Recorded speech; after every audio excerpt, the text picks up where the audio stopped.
Mga kapuso, nakukulangan ang ilang mambabatas sa tugon ng Department of Education patungkol sa mga kaso ng karahasan sa iba't ibang paaralan sa bansa.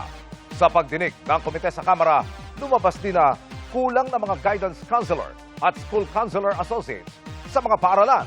Nakatutok si Darlene Kai. Bago pa ang pamamaril sa Tacloban ng 2 estudyante na ikinasawi ng 3 nilang kaeskwela, may 7 estudyanteng edad 15 na ring nagplanong umatake at maghasik ng karahasan sa Laguna noong Marso na napigilan lang ng PNP nang mamonitor ang kanilang usapan online. Nakuha sa kanilang ilang t-shirt na may nakalagay na No Lives Matter at Natural Selection. At noong Pebrero naman, isang grade 12 student ang nagpaputok ng baril sa loob ng isang classroom sa Lian, Batangas. Kaya pagpunto ng mga kongresista sa isang pagdinig kanina, kulang ang tugon ng Department of Education o DepEd sa mga insidente ng karahasan. Knowing na marami na yun, especially the last two, Batangas, yung isa sa NCR, did that not alert the DepEd na, teka, may nangyayari na? Bakit hindi nagkaroon ng movement? Yes po, kaya nga po nung February po, nag-issue po tayo nung policy, yung SMLE, yung Ensuring Safe and Motivating Environment po. Doon po dinefine yung mga safety protocols po, Mr. Chair. Ayon sa DepEd, naglabas sila nitong Marso ng DepEd order na nagpapaigting sa mga Standard Operating Procedure o SOP sa pagresponde sa mga insidente ng karahasan, bullying at iba pang banta.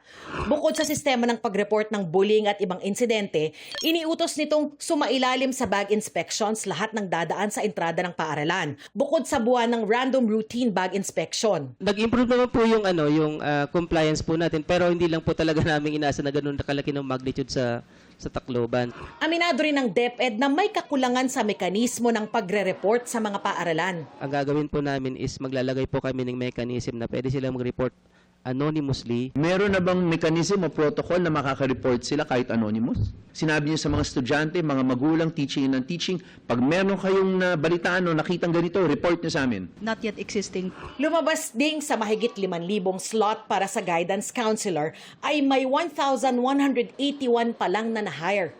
Wala pa namang na-hire sa 10,000 school counselor associates na nakapaloob sa Basic Education Mental Health and Wellbeing Promotion Act. We submitted at the CSE sometime in November 27 of 2025. As of June 3 of this year, we were informed that it's already on the Commission and Bank for approval. We sent another follow-up letter. I cannot commit Of course, yes, tama na. any definite timeline, Mr. Chair. It will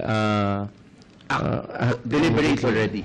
Humihingi rin ang DepEd ng dagdag pondo para magdagdag ng mga gwardya. Tinalakay din kanina sa pagdinig ng House Committee on Basic Education and Culture ang ilang nakabinbing panukalang batas at resolusyon tungkol sa pagpapaigting sa seguridad sa mga paaralan at pagtugon sa mental health ng mga estudyante. Pero ang punto ng Education Committee ay hindi naman raw kailangan ng karagdagang batas dahil responsibilidad na talaga ito ng Department of Education. Ino-audit na ngayon ng DepEd ang seguridad ng lahat ng paaralan, kabilang kung meron silang security guard, bakod, metal detectors at iba pa. Darlene Kai, Nakatutok, 24 Oras.